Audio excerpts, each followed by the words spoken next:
Black single dad woke up in the hospital his ex's. Mom was there with a secret about the crash. The call came at 11:47 on a Friday night, and Marcus Webb almost did not answer it. He had just turned off the kitchen light after checking that Caleb's backpack was ready for Saturday morning practice. The house was the kind of quiet that only existed after a 10-year-old fell asleep, the refrigerator humming, the radiator clicking, the stillness of a place where one person worked very hard to make everything feel normal. Marcus stood in the dark hallway for a moment before his phone lit up on the counter. The name on the screen stopped him cold. Jade. He stood there through 2 full rings. 3 years of silence, then a text last Christmas that said nothing but "Hope you and Caleb are well," and now this. He picked up on the 4th ring. Marcus. Her voice was wrong. Not the voice he had spent 2 years learning to forget. This one was smaller, pulled tight around something she was trying not to let out. "I need you to come get me. I know I have no right to ask, but I do not have anyone else." He asked where she was. He asked if she was hurt. She said she was at her apartment. She was not hurt. Not yet, but she needed to leave tonight, and she could not take her own car because Vincent would know. He asked who Vincent was, and she said the man she was supposed to marry in 4 months. Marcus was quiet for 3 seconds. Then he said, "Give me 20 minutes." He woke Mrs. Tatum next door, the 71-year-old retired schoolteacher who kept a spare key and never asked questions that were not her business. He kissed Caleb on the forehead without waking him. He pulled on his jacket and walked to the truck. The driveway to Jade's apartment building was slick with rain. She was waiting under the overhang with a single bag over her shoulder and her phone pressed against her chest like she was holding it there to keep it from being taken. She looked thinner than he remembered, and her eyes moved to the street before they moved to him. She got in without a word. He pulled out into the rain. For the first few minutes, neither of them spoke. The wipers beat steadily. Marcus kept his eyes on the road and tried to remember that whatever this was, it was not the same as what they had been. That version of things was over. He had made his peace with it, or something that functioned enough like peace to get through a workday. Then Jade said, "He has been stealing from the foundation." Marcus glanced at her. The Vincent Hale Community Trust, the one named after his grandmother. Her voice had steadied into something flat and precise, the way people talk when they have rehearsed something many times and are afraid that if they do not say it exactly right, it will not come out at all. "I found the transfer records on his laptop 2 nights ago. He has been moving money through shell accounts for at least 18 months. And there are 2 people who tried to report inconsistencies to the board. One of them had their lease suddenly terminated. The other one's daughter lost a scholarship she had already been awarded." She paused. "I copied everything to my phone." "Jade, I know. Does he know you copied it?" She hesitated. "He checked my phone last week. He said it was nothing. He was just looking for a restaurant reservation. But I knew." She turned to look at the rain on her window. "He had tracking software installed on my laptop. I found it afterward. He probably saw the file transfer the same night I did it. That is why I could not wait." Marcus said nothing. He turned onto Callaway Road, which would take them down through the ridge and out to the interstate. It was the faster route. He had driven it 100 times. The rain came harder. He felt it before he understood it, a softness in the pedal where there should have been resistance. He pressed again. Nothing caught. The truck was moving too fast for the grade of the hill and the wet road in the dark, and for a fraction of a second, Marcus thought with complete clarity, "This is not right." And then the guardrail was there, and then it was not. And then there was nothing at all. He woke to fluorescent light and the smell of antiseptic and a pain behind his left ear that made thinking feel like lifting something very heavy. The ceiling was white. A monitor beeped somewhere to his right. A woman was sitting in the chair beside the bed. It took him a moment to place her, and then his stomach dropped. Gloria Simmons, 58 years old, silver hair cut close, reading glasses on a chain around her neck, the same careful posture she had maintained every time she had sat in his presence, as though she were perpetually prepared to rise and leave. She was Jade's mother. She was the woman who had sat across from him at a dinner table 2.5 years ago and told him, with the particular cruelty of someone who believes they are being practical, that her daughter deserved a man without complications, that a 10-year-old from a previous marriage was a complication. That debt was a complication. That goodness, in her estimation, was not sufficient. Jade had told him she chose to end things herself. He had believed her. He had loved her enough to believe her. Gloria was not looking at him with triumph. She was looking at him the way people look when they have been awake all night with something they cannot put down. She placed his phone on the blanket over his chest. The screen was shattered. "The police are going to come in an hour," she said. "They are calling it reckless driving. Wet road, steep grade, no skid marks from another vehicle." She folded her hands in her lap. "They are wrong." Marcus stared at her. The brake line was cut.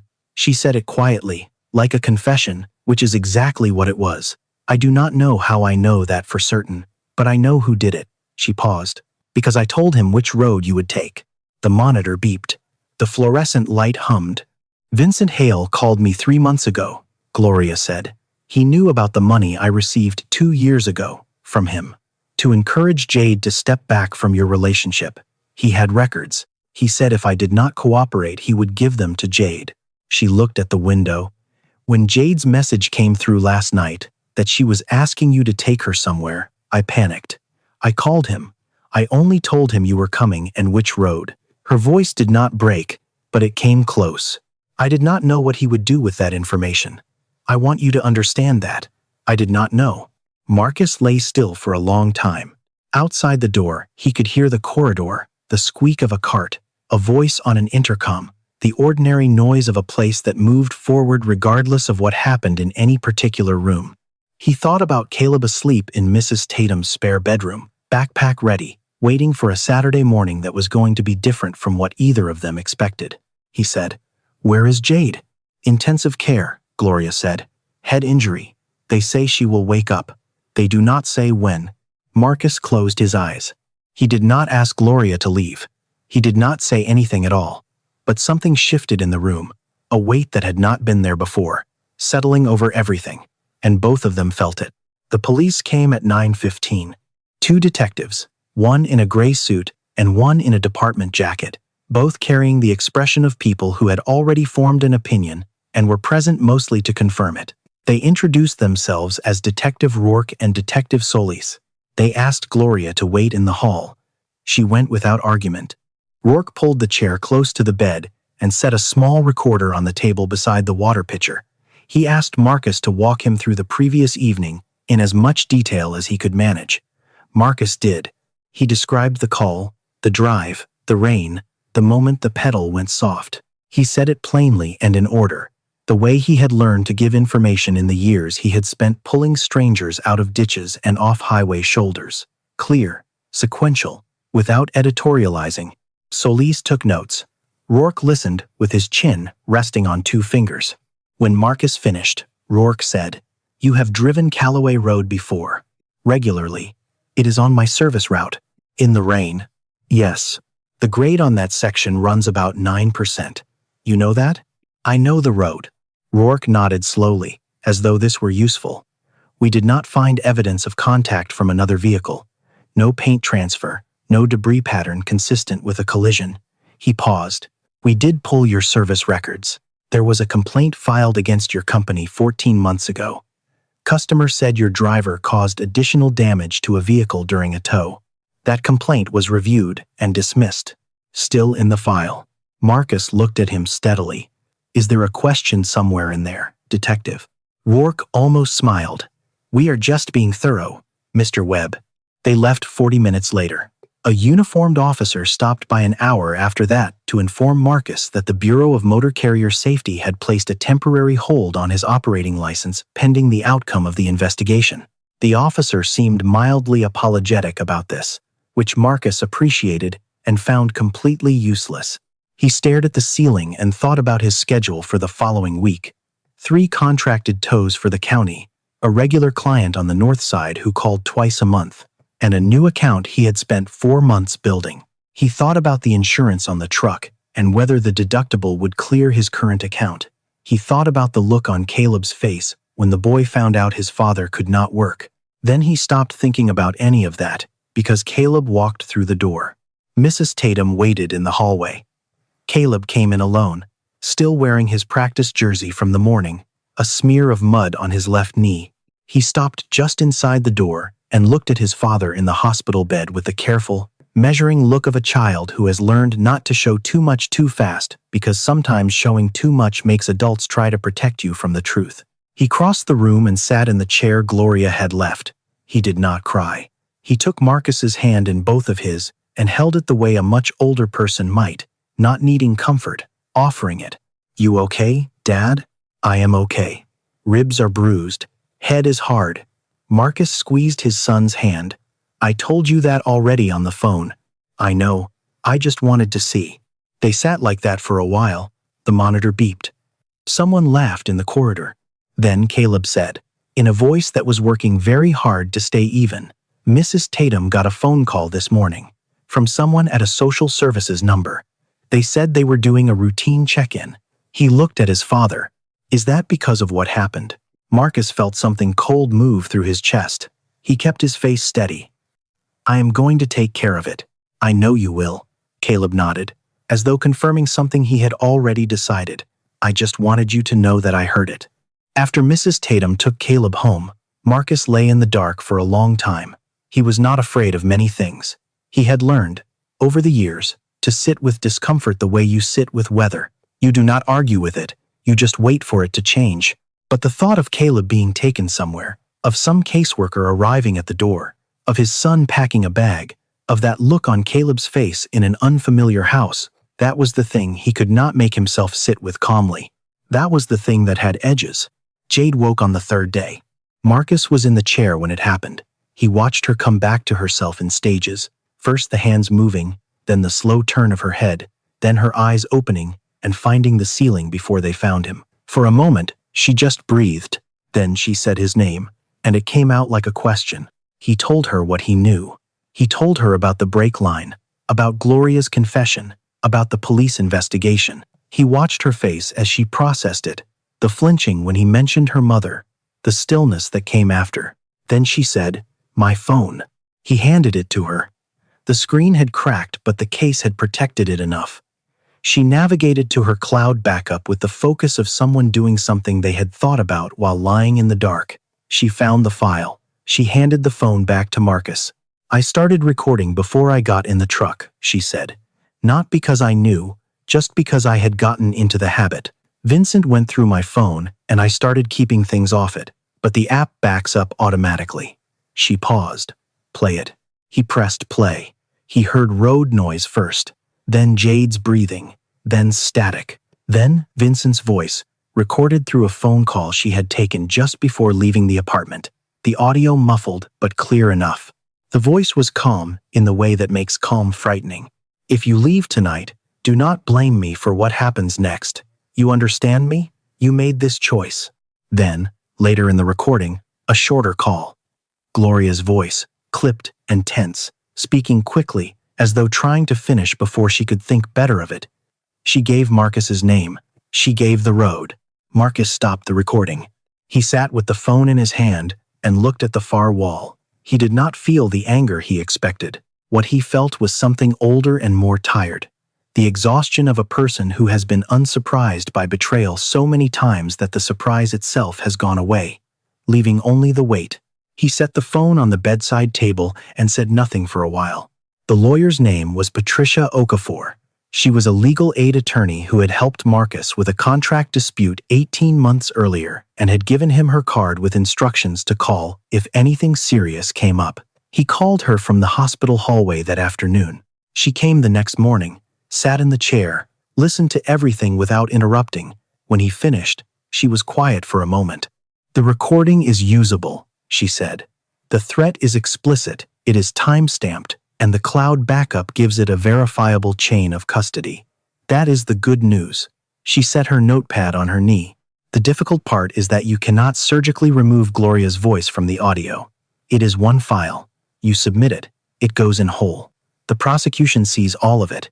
Gloria's voice is on there providing material information that preceded a crime." She looked at him. "That is potentially conspiracy to commit, Marcus. I want you to understand what that means for her." "I understand what it means." She could argue she had no knowledge of intent. That is a real defense, but it is not a guaranteed one. Patricia paused. You have time, not unlimited time. The license suspension review is in 9 days, and they are going to want the investigation resolved before they lift the hold. But you have a few days to think. After she left, Marcus went back to Jade's room. Jade had been crying. He could tell by the way she was holding herself, the careful stillness of someone who has just finished and does not want to start again. She looked at him when he came in, and he saw the question in her face before she asked it. What did she say? He told her. Jade was quiet for a long time. The afternoon light came through the blinds in horizontal lines across the blanket.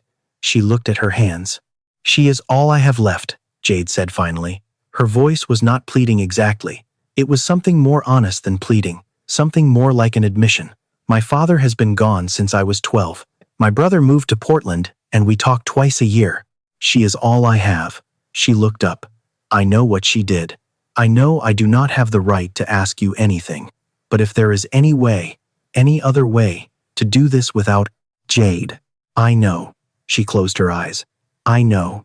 She put you in a car with a man she had reason to believe might want to hurt the driver. She did not know he would. She knew enough to be afraid. That is the same thing. He said it without anger. She knew enough to call him. She knew enough to be sitting in my hospital room before the police arrived. Jade did not answer. That night, Marcus sat in the hospital parking lot in a rental car and did not drive anywhere for 40 minutes. He thought about what it meant to protect someone. He had done it his whole adult life, had absorbed costs and consequences and silences on behalf of people he loved, had told himself this was strength, had learned slowly and at significant expense that it was not strength at all. It was avoidance wearing the clothes of sacrifice. He thought about Caleb saying, I just wanted to see. He drove home. The notification came at 11 that night. His lawyer forwarding a document. Vincent Hale had filed a formal complaint with the district attorney's office alleging that Marcus Webb had deliberately staged a vehicle accident to file a fraudulent insurance claim. The filing cited Marcus's previous debt history, the dismissed complaint, and a sworn statement from an unnamed witness who claimed to have seen Marcus's truck parked on Callaway Road for 20 minutes before the accident. The unnamed witness did not exist. Marcus was certain of this the way you are certain of things you cannot yet prove. The license review was in 8 days. The social services follow-up was Monday morning. He sat at his kitchen table with a piece of paper and drew a line down the middle.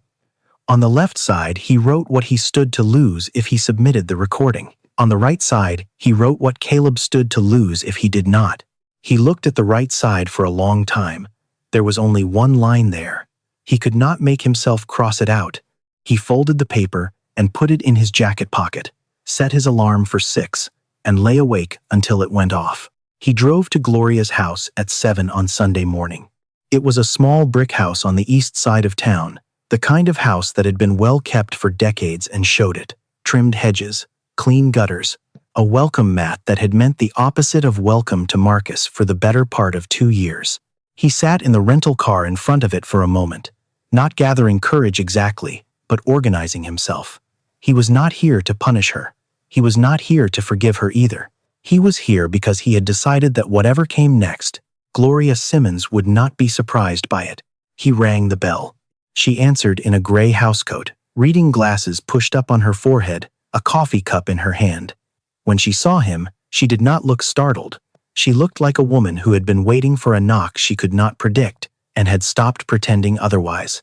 She stepped back from the door. He came in. The living room was neat and a little dim, the curtains still drawn against the morning. A framed photo of Jade, at what looked like a college graduation, sat on the bookshelf beside a smaller one Marcus had not seen before. Jade as a child, maybe 7 years old, sitting on the lap of a woman who must have been Gloria's mother. He registered these details without meaning to. Gloria sat in the armchair. He sat on the couch across from her. Neither of them spoke for a moment. The refrigerator hummed in the kitchen.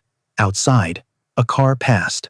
Then Marcus said, "Did you know, when you made that call, that if I died that night, Caleb would have no one?" Gloria looked at her coffee cup. "His mother has been out of the picture since he was 4, Marcus continued. His voice was level. He had practiced level for a long time. "I do not have brothers or sisters. My mother died 6 years ago. Mrs. Tatum next door is 71 and has her own family. If I had gone over that guardrail and not come back." He stopped. Let the sentence sit unfinished because the end of it was something he still did not want to say out loud. "I am not asking you to feel guilty. I think you already do. I am asking you to understand what was actually on that road that night." Gloria set the coffee cup on the side table. Her hands were not steady. "I did not think," she said. It came out like something she had been holding under water. "I know that is not sufficient." I panicked. He had been holding that information over me for months, and when Jade's message came through, I just reacted. I thought if I gave him something small, he would leave us alone. She looked up. Her eyes were red at the rims but dry. "I have told myself every hour since that night that I did not know what he would do. I still do not know if that makes it better or makes it worse." "It does not make it either," Marcus said. "It just makes it what it is." She nodded slowly. "I am going to submit the recording," he said. "I did not come here to debate it. I came here so you would not hear it first from a detective." He held her gaze. "I think you should get a lawyer before tomorrow morning." Something moved across Gloria's face. Not surprise, not protest. Something closer to relief, the kind that comes when a decision that has been weighing on you is finally made and you realize you had already known what it would be. She said, "What will happen to Jade?" "Nothing. She is a witness and a victim. She is the reason there is a case at all." He paused. "She is going to be okay. That is not the same as fine. But she is going to be okay." Gloria looked at the photograph of Jade on the bookshelf, the one from graduation. Jade in a blue robe, squinting into the sun, laughing at something just out of frame. "I spent so much time deciding what was best for her," Gloria said quietly, "and I was wrong every single time it mattered." Marcus did not answer that. There was nothing to add to it that would help. He stood. She stood. They did not shake hands. He walked to the door, and she followed as far as the hallway. At the threshold, he turned back once. "Get the lawyer, Gloria." Then he walked to the car and drove away. He went to Jade next. She was sitting up in bed when he arrived, her hair pulled back, a half-eaten tray of hospital breakfast on the table beside her. She looked better than she had. The color was coming back, and the vacant quality that head injuries leave behind was receding, replaced by the focused, careful expression he had always associated with her when she was thinking through something difficult. She watched him cross the room and sit down.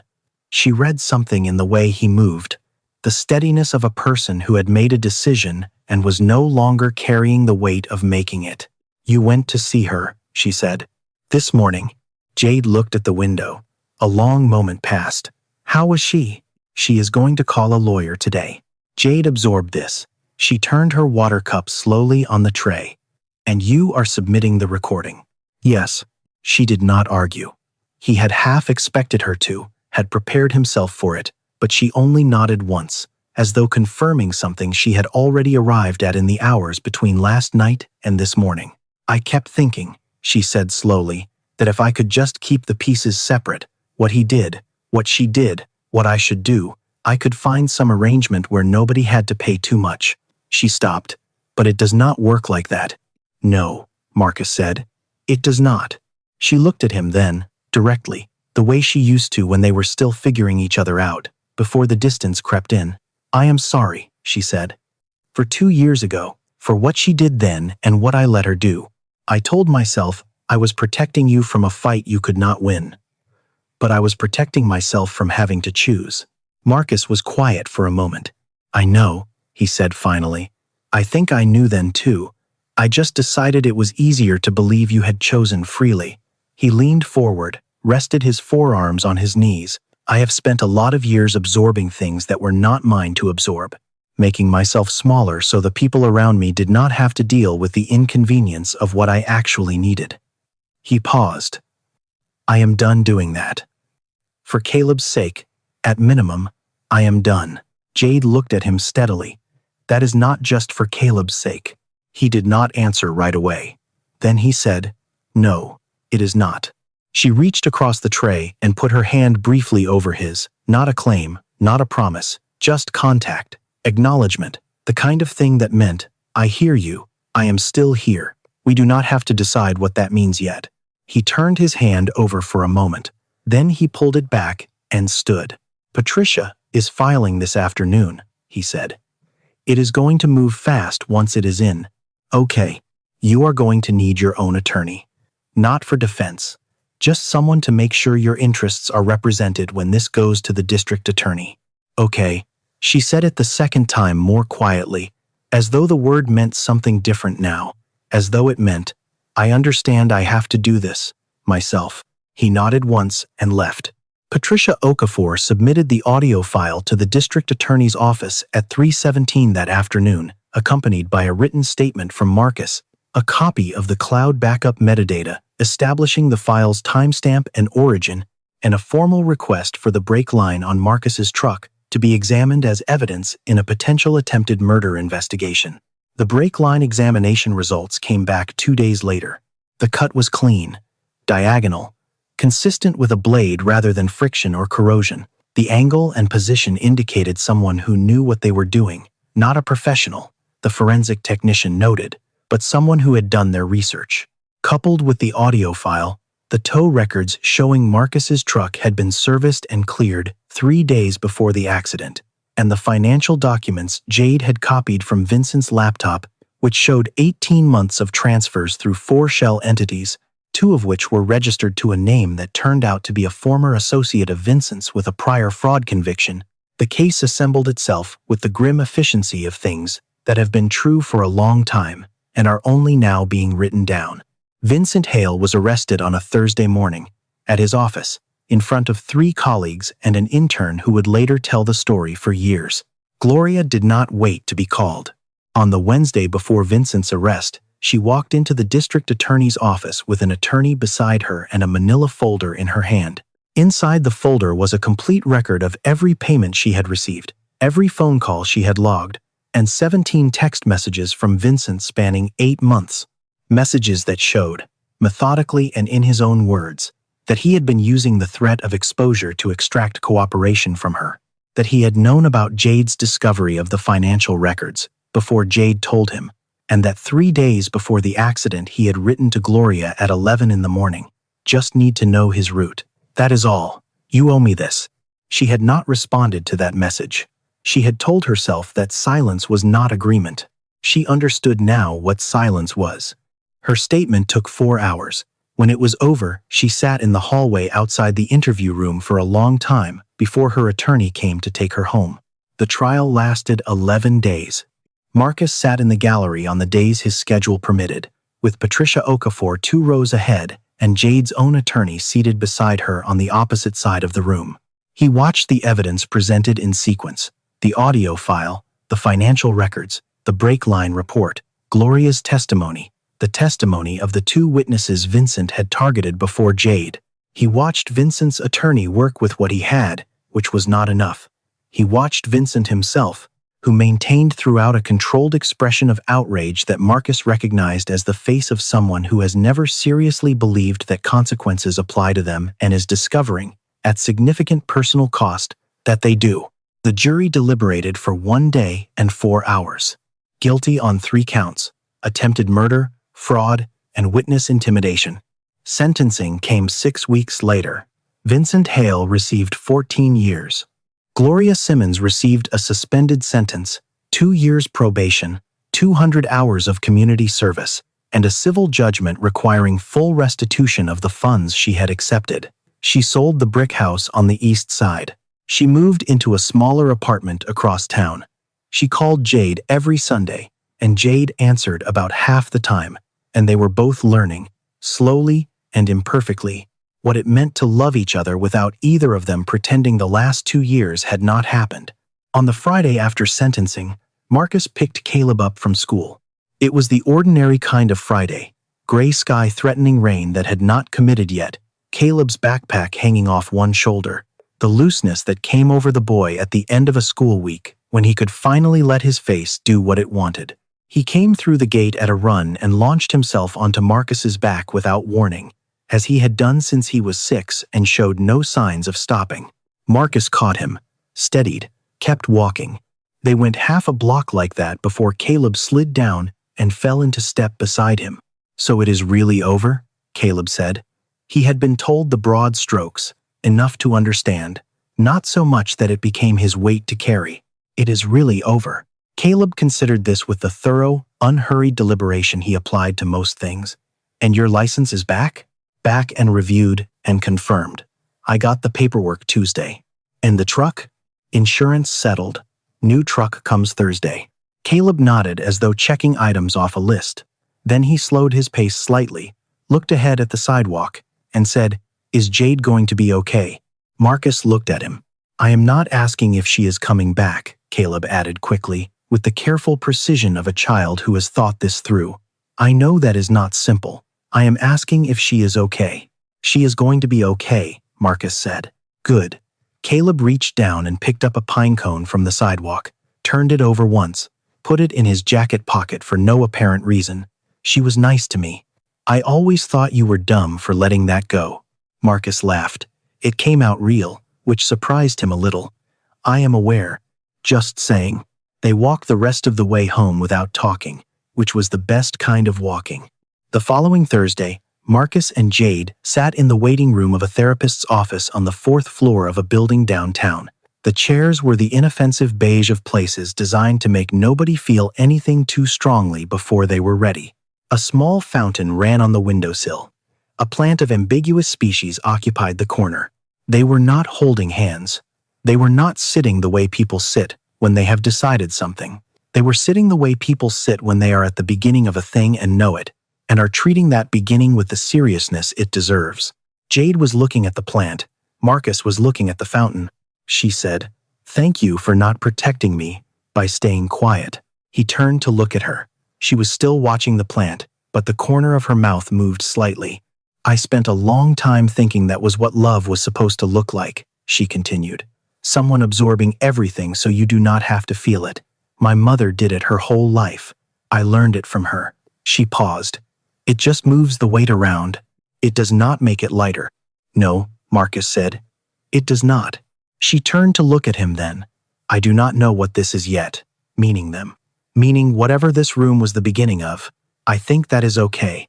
"I think that is honest," Marcus said. "Which is better?" The door to the therapist's office opened. A woman in her 50s with close-cropped natural hair and the unhurried presence of someone who had heard a great many hard things and was not afraid of hearing more smiled at them from the doorway. "Marcus, Jade, come on in." They stood. They walked to the door. Neither of them hesitated. That night, Marcus sat at the kitchen table after Caleb had gone to bed.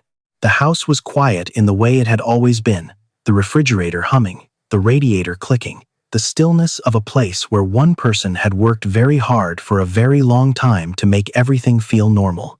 But something was different. It took him a few minutes to identify it. The weight he had been carrying, the low, familiar pressure of a man who has decided that enduring quietly is the same as being strong, was not gone. But it had changed. It had shifted from the kind of weight you carry alone in the dark to the kind you set on the table and look at clearly and decide what to do with in the morning. He turned off the kitchen light. He checked the backpack by the door. Caleb's, ready for tomorrow. He went to bed.